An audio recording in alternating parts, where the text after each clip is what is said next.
We have before us the opportunity to forge for ourselves and for future generations a new world order, a world where the rule of law, not the law of the jungle, governs the conduct of nations. The following video details the contents of a Department of Defense document entitled Internment and Resettlement Operations, also known as FM 3-39.40. The document is 325 pages long and it is signed by Joyce E. Morrow, Administrative Assistant to the Secretary of the Army. It was created in 2010, however, it has just been recently leaked to the public via the internet and can now be downloaded from multiple sources. In the description below, you'll find a download link for the document. I strongly encourage you to download it yourself and to verify everything that's being said here. The document outlines military procedures for internment and resettlement of civilians, and it describes the layout and the administration of these internment camps. It clearly states on page 38 that it applies within U.S. territory, and it specifically addresses the detainment of U.S. citizens, as is indicated by the identification procedures for new prisoners on page 146, which states that social security numbers are to be recorded alongside their photograph and fingerprints.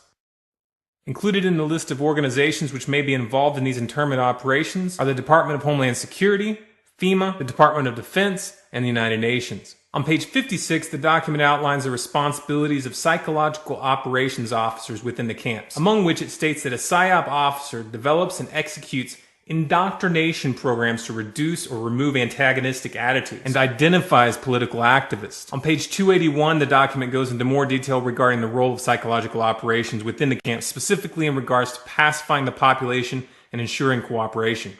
On page 238, it gives the conditions for the use of deadly force in such camps. Among the justifications for lethal force, it includes to terminate an active escape attempt. That point right there should make it clear that these camps are not benevolent disaster relief type facilities. On page 244, the document calls for the use of snipers during riots to, quote, scan a crowd and identify agitators and riot leaders for apprehension and fire lethal rounds if warranted.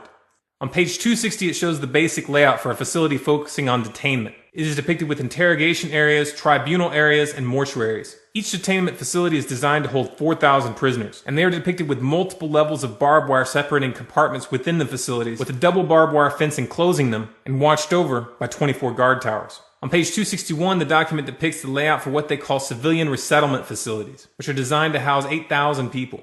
Though it uses the word resettlement, the plans show multiple levels of barbed wire dividing the sections of the facility, with double barbed wire fencing on the outside, as well as 16 guard towers. On page 262, the layout for facilities designed for what they call non-compliant prisoners is shown. These camps are designed to hold up to 300 prisoners, they have 3 interrogation centers, and are guarded by 13 guard towers. Now, if there's any question whether these plans are active or just theoretical, this should be settled by the fact that the U.S. Army has been running ads for job positions in these camps since 2009, and apparently, they're still hiring. Once again, if you look in the description, you'll find all the links you need to verify this information. It's important to note here that this document was created in 2010, which was under the Obama administration, and it predates the NDAA of 2012, which authorized military detainment of U.S. citizens. This clearly shows a long-term agenda at work. If you believe that this is important information for people to know about, then please share this video with as many people as you can. Share it on Facebook and on Twitter. Send it in emails to friends and family. Especially send it to anyone you know within the police and military. A smart strategy would be to download the PDF yourself and email it to people as an attachment with a link to this video so that they know how to navigate the document. Yeah, this is a very interesting story if you haven't had a chance to take a look at this. And it is a new warning from the Department of Homeland Security. The U.S. is ripe for recruiting extremists, according to this, but it may not be who you think. Feds say that the state of the economy and the election of President Obama could lead to an environment of right-wing extremism in this country.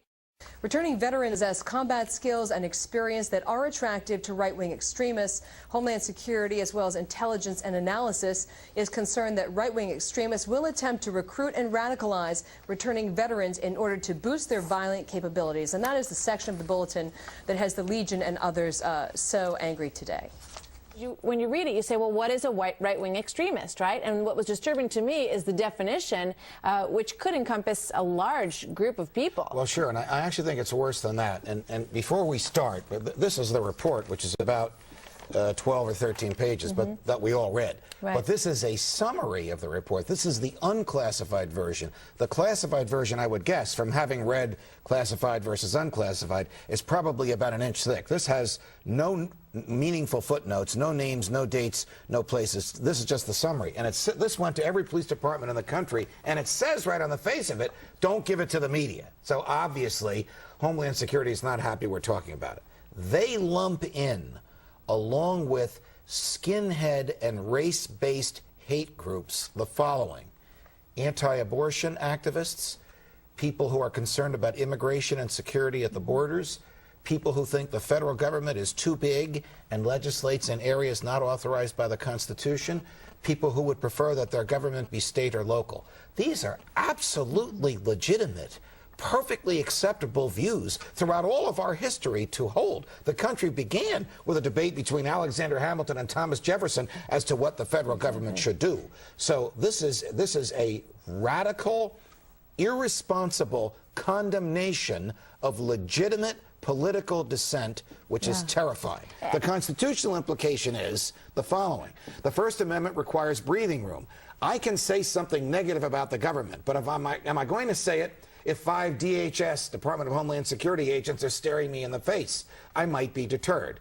Well, I wouldn't be, but others might be. So if the government chills your rights, deters you from expressing them, that's against the law. And they're talking about, chatter on the internet, and as you say, it doesn't point out specifics. It doesn't say this is a particular area that we're concerned about. These people have exhibited, an interest in violent acts, things along those lines. How does it color this, that the White House has distanced itself from this document? But do we have to be concerned about the language in these, and might you be concerned about the language in the other one as well? Yes, we do have to be concerned, and this is something Andrea may want to talk about in a minute, and here's why. Because in the prior administration, with much Republican support and with some of us libertarians screaming bloody murder, the Congress gave the president the authority to give FBI and Department of Homeland Security agents the authority to write their own search warrants so they can surveil phone records and computer keystroke records without getting a warrant from a judge. Right. Now that the government is headed by people whose views are not the same as those who headed it when this law was enacted, we have more to fear, because you give this kind of power to the government and they will use it to make the government stronger and individual liberty weaker. If the government declares legitimate dissent to be extremist, the government will be profoundly violating the oath it took to uphold the Constitution. Give us more authority and more ability. All of this talk about rules, we make them up as we go along. New world coming. America will become increasingly vulnerable to hostile attack on our homeland, and our military superiority will not entirely protect us. Americans will likely die on American soil, possibly in large numbers. When we are successful, and we will be, we have a real chance at this new world order, an order in which a credible United Nations can use its peacekeeping role to fulfill the promise and vision of the UN's founder.